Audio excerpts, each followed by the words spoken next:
This is your AMTV. Are you wondering how the pandemic will impact your college acceptance? If you're concerned about your standardized testing, your activities, your overall high school journey, tune in with me today on AMTV. Hey guys, welcome to AMTV. My name is Jenny. I've been working with students and parents as a teacher, mentor, admissions reader, and an independent college counselor for over a decade. I started my journey in education being a teacher from LA to Baltimore City, in inner cities, and then recognizing the higher education gap where I found my niche to inform and impact high school students to help them develop their passions and succeed in college and beyond. I wanted to start this channel to provide strategies and advice for students and parents to provide information and help throughout your high school journey. We also have a podcast. We'll link that below on thehallpasspodcast.com. So I've been getting a lot of questions on the coronavirus and a lot of students and parents just asking me, well, how am I impacted by the coronavirus and what do I need to do and what does my high school journey look like because of the coronavirus and what should I do? So I gathered the top 5 most popular questions to talk about in this episode today. So first question, testing cancellations. What do I do about testing? You know, my tests have been canceled, my SAT, my ACT, everything that I've pretty much prepared for have been canceled throughout my high school journey and what I've prepared for so far. So what do I do? I'm going to break this down into 2 classes in terms of like your year and your high school year. So class of 2021. Class of 2021 students who are my current juniors that are going to be seniors, I would say the first thing that you want to do is to create some sort of college list and create your, go onto each college's website and figure out if your colleges went test optional or they removed their testing requirements entirely. So if you are a class of 2021 student and there are UC schools that said that, hey, we're getting rid of testing requirements this year and you're just applying to UC schools, then you might not need to prioritize testing right now, right? So I would recommend that you kind of look at the colleges that you're applying to and see if they went test optional. If they're not requiring SAT or ACT at the year that you're applying, then you might just want to focus on your GPA. You might just want to focus on your extracurricular activities and kind of put the SAT or ACT aside for the time being and then move forward accordingly. Now, if you have extra time and you're a class of 2021 student, you have extra time, you've done well on your academics and you've done well in extracurricular activities, then I would say at this point, good test scores can only help you. Not having test scores is not going to hurt you. You're not going to be at a disadvantage for not having good test scores. So I would say, just go ahead and take the test, practice, prep for it, take the August exam, if you have the extra time, because good test scores can only help you at this point. So I would go with that.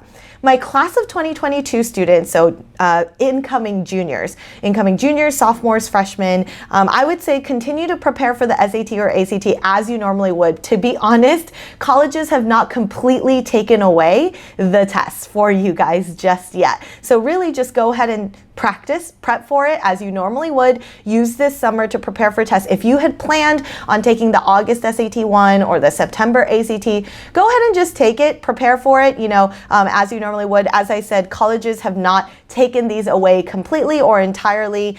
Some colleges have gone test optional, but that's not every college. Like Ivy League schools, for example, have not gone test optional yet. And so I would just go ahead and prepare as you normally would. Second question, all of my clubs and activities have been canceled. What do I do with my time? What do I do because my clubs and activities have been canceled? Okay, so this is a really common question and parents ask me this all the time. And really, I think at the end of the day, I always tell my students, your clubs and activities may be canceled, but your brain is not canceled. Your brain is still working and you can use your brain to be creative, to be innovative, right? So virtual opportunities are still available. You can still go online and find different types of opportunities that are available. I would say that, whether that is, online therapy listener, like a volunteer listener, or there are some internship or research opportunities online. Take advantage of those virtual opportunities.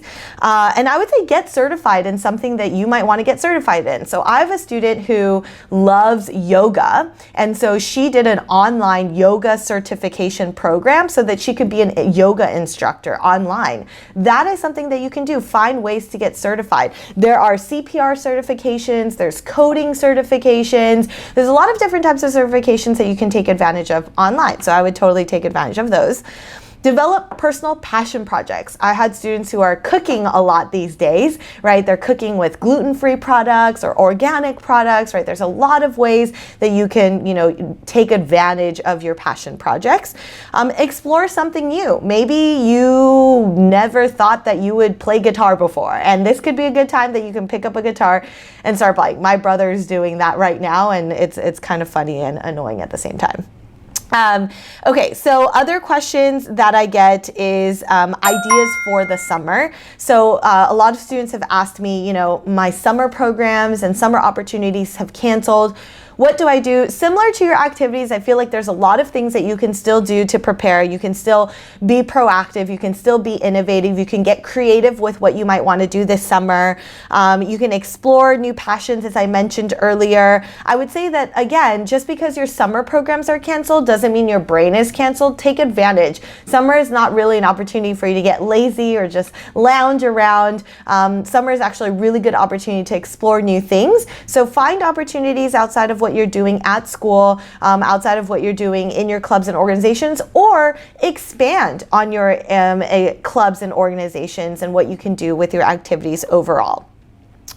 Questions I get from parents. Question number 4. Questions I get from parents all the time. What can I do for my child during this time? What do I do for my child? I get this from dads and moms all the time. Like, my son is playing video games all the time at home. They talk about this a lot. I would say ultimately, one of the things that parents can do to help their children during this time is to create a routine or some sort of schedule.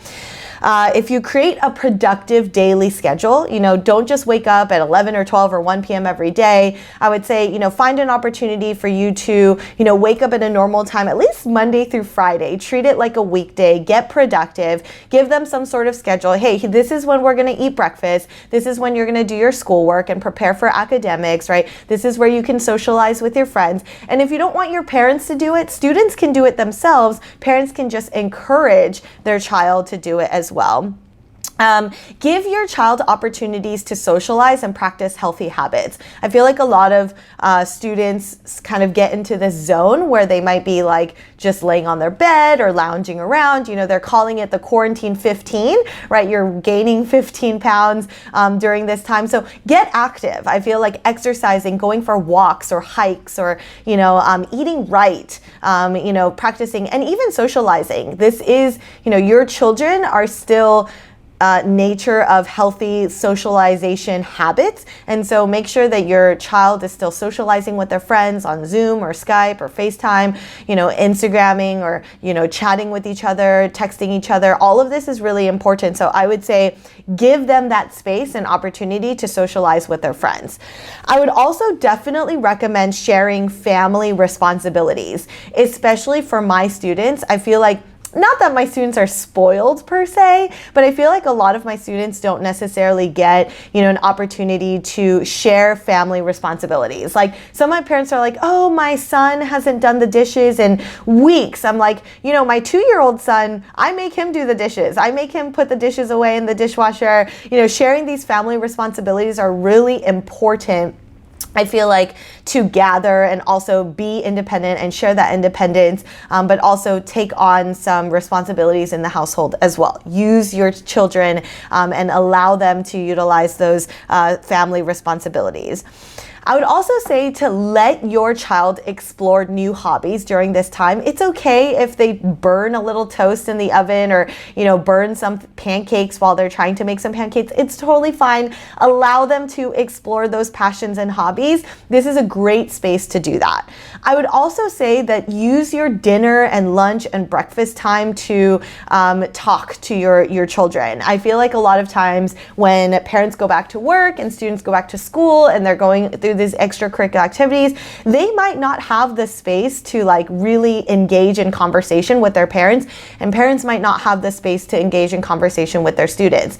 sit down and talk about things that you love, talk about things that you don't love, talk about things that frustrate you or that make you excited. Ask your child questions about what makes them excited, and really engage in those conversations with your students, with your child as well.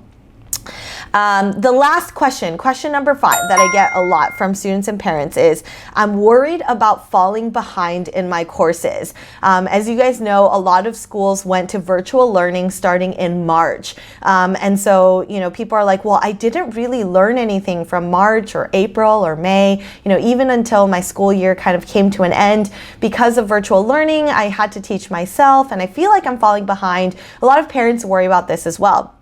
So for courses like math or science, where topic and content is building upon each other, you have to know pre-algebra, you have to know geometry in order to know calculus, right? You have to know these foundational kind of concepts in order to go into the next concept. For these subjects, I would definitely recommend that you take the time to really understand the concept. You will be behind slightly if you don't understand concepts and you just kind of move forward. Or if you're one of those school districts that went credit, no credit, and you don't really have to do, your homework because you're going to get credit anyways, I would say spend the time to really understand the concepts, because it's going to be hard for you to understand the next content and the next topics if you don't understand your concepts. So take advantage of online tutoring or free online resources. There's a ton of online tutoring and free resources available. And review the concepts that you didn't understand during your spring semester. And I would say, let's put some faith into our teachers and our educators as well. They did have to go into virtual learning overnight. So in some ways, they do know and understand how to, redevelop and redesign curriculum to fit kind of the adapting circumstances that we are in right now. So let's put our faith in some of our educators and teachers, because honestly, I feel like they're going to be prepared. They know that students didn't get, the full education, or really maybe didn't understand the topic from March to, June or May, or whenever your school year ends. And so I would assume that a lot of our teachers are going to spend the first month or so when you come back to school to review concepts that you didn't really understand, review content that they didn't really get to teach from March until May or June. So I would say put our some faith in our educators, but at the same time, I would also utilize the time that you have right now to really understand those concepts. I feel like there's, again, Khan Academy is a huge, shout out to Khan Academy, huge resource right now. I feel like a lot of students are using Khan Academy in their free videos. So whatever these online resources are and wherever these online resources are available, take advantage of them and use them so that you're really understanding the content, so you're prepared for the next year as well. Okay, so I hope that was helpful for those of you who may have had questions about coronavirus and how it's influencing you and what you need to do. Those were the top 5 questions. Again, check out our podcast as well. There's more information there. If you found this episode helpful, please give it a thumbs up and subscribe to our channel if you haven't already. And let me know what other questions or topics you guys want me to cover in our episode by commenting below. Until next time, this is your AMTV.